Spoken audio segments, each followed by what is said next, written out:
from the book, and a lot of people wanted me to talk on this matter. And the matter that I'm talking about today is you are the problems with your problems.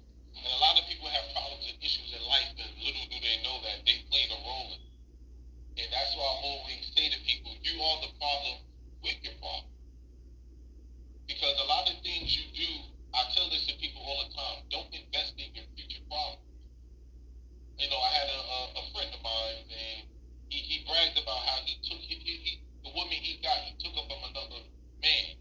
So I say to him is, the way you get him is the way you lose him.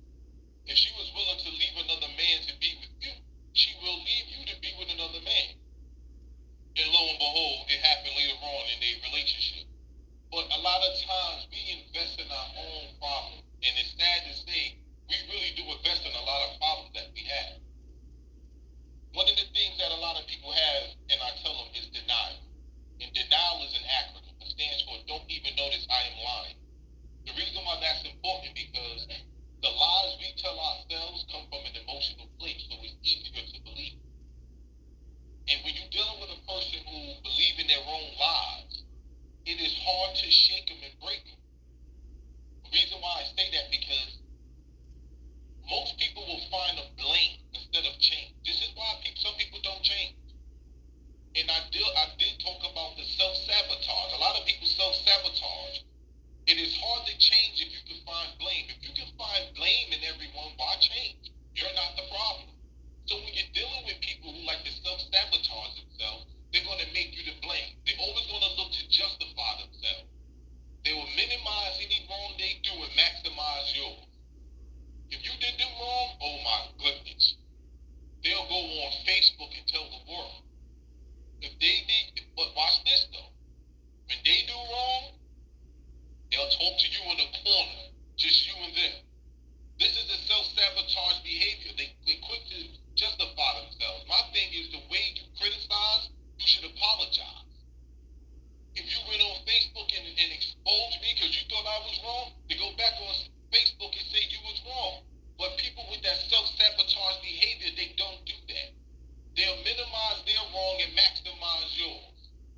And I tell people, self-sabotaging is nothing but a coping mechanism. What is a coping mechanism? It's a way you're giving yourself what you need without addressing what the need is.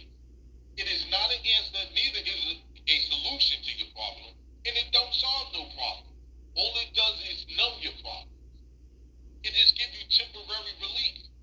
But you're not addressing what the need is. A lot of people have that. They have coping mechanisms. Relationships. A lot of men and women get into relationships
their insecurities and their lies.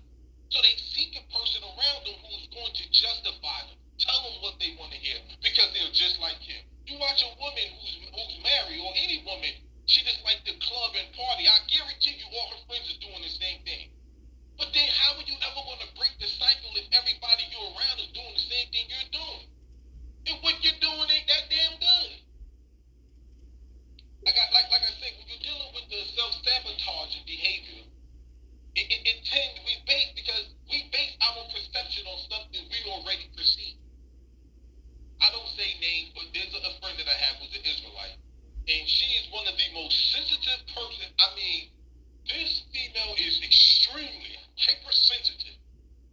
But once again, back to the self-sabotaging behavior, she will talk to you any way she wants. But if you say anything she thinks is close, she's offended. She'll stop you in your conversation and say, whoa, what that mean? What you trying to do? What you want talking about me? Like, are you trying? And you'll tell her, like, no, like, what? This is the thing with the self-sabotaging behavior. They tend to base their perception on what they already perceive. That's why I always ask people, do you have outdated narratives? What lenses are you wearing? Because the lenses you wear is going to shape how you see the world. Lenses can make the word smaller, or glasses, certain lenses can make the word bigger. It all depends. So I'm looking at your eyes and asking you, what lenses are you wearing? Because that's how you're going to perceive the world. Now, in the last part, I was talking about mistakes. And you know the word mistake comes from two words, miss and take. What do you take from your miss? And some people don't take nothing from it. Some people don't even look at what they do as a mistake. The reason why some people don't want to correct mistakes because it takes time and energy to correct. And there are some things, you just need to be honest. There are some things in life we just don't want to correct. Even though we know it can be wrong, there's just some things in life we don't want to correct. Let's keep it 100. Everybody can read their Torah, they can read their Quran, their Bible, or whatever book they believe in. And you're not supposed to have sex until you're married. How many people are going to follow that? This is the point of what I'm saying. As an Israelite, you're not even supposed to date a non-believing person. But how many people follow that? That's the point of what I'm saying, is that we one thing I know in mankind is going to do what they want to do regardless. But there's certain things in life you just don't want to correct. Why? Because it gives you comfort. It gives you excitement and joy. It's pleasurable. So there's certain things in life, let's just be honest, you're just not going to correct. People don't mind living a lie. And you better not correct them, because if you try to correct their lies or the things they're doing that's wrong, you now become an enemy. You're an opposer to them. And you know how people like that live. If it ain't credit, then it's criticism. If you try to critique them and tell them what they're doing wrong, they're going to take it the wrong way. See, one thing I tell people is that entitlement spirit comes from the self-sabotaging behavior. They got the theory of I speak, but I don't want to listen. They live on the one street mindset, the one way, that one street mindset, that one-way street mindset. If they have a self-serving behavior, it's all about them. See, change is painful, and most of us rather not change unless we have to. But the thing is problems keep hurting unless you do something about it. Problems don't go away unless you do something about it. That's why I always tell people that the mind is everything, and what you think you become. Our thoughts create our reality. What we think is reality is just our reality.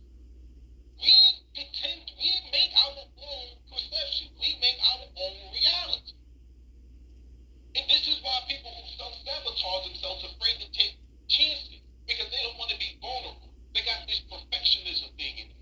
They don't want to be looked down upon. So they choose, well, if I don't take the chance, you can't criticize me. But you miss 100% of the shots you never take. So you're afraid to go out there and take chances and do things because you fear failure. That's the problem. If we see excuses, we find ways to avoid challenges. We look for excuses so we don't gotta be challenged. Oh, I ain't fighting him, he's too big.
versus telling you what they do. They will spend more time telling you what they don't want versus what they do. So that's why I put number one. You are more aware of what you don't want than what you do. You spend more of your time worrying and focusing on what you hope doesn't happen than you do imagining, strategizing, and planning for what you do. You spend more time trying to impress people who don't like you than you spend with people who love you for who you are. This is all part of the sabotage behavior. Here we go right here. You are more focused on growing into the kind of person who invoke the enemy of your supposed enemies rather than the kind of person who is beloved by their family and friends and prioritizes them no matter what. See, I'm coming to the end of it. This chapter was, I loved it because this is the best one. You care more about convincing other people you are okay than actually being okay. You rather post photos that make it look like you had a great time than being concerned about whether you actually had a good time. You put more effort towards trying to convince everyone you're doing well rather than being honest and connected with people who can help or support you. Your main priority in life is to be liked, even if that comes at the expense of being happy. That's all part of the self-sabotaging behavior. You tend to seek confirmation from others. You worry about what's not going to happen to you versus you doing something for yourself. And it's real. I appreciate the support. I appreciate the emails that I receive from everybody. But the self-sabotage behavior is the reason why a lot of people are invested in problems. You are the problems with your problem. And you got to stop blaming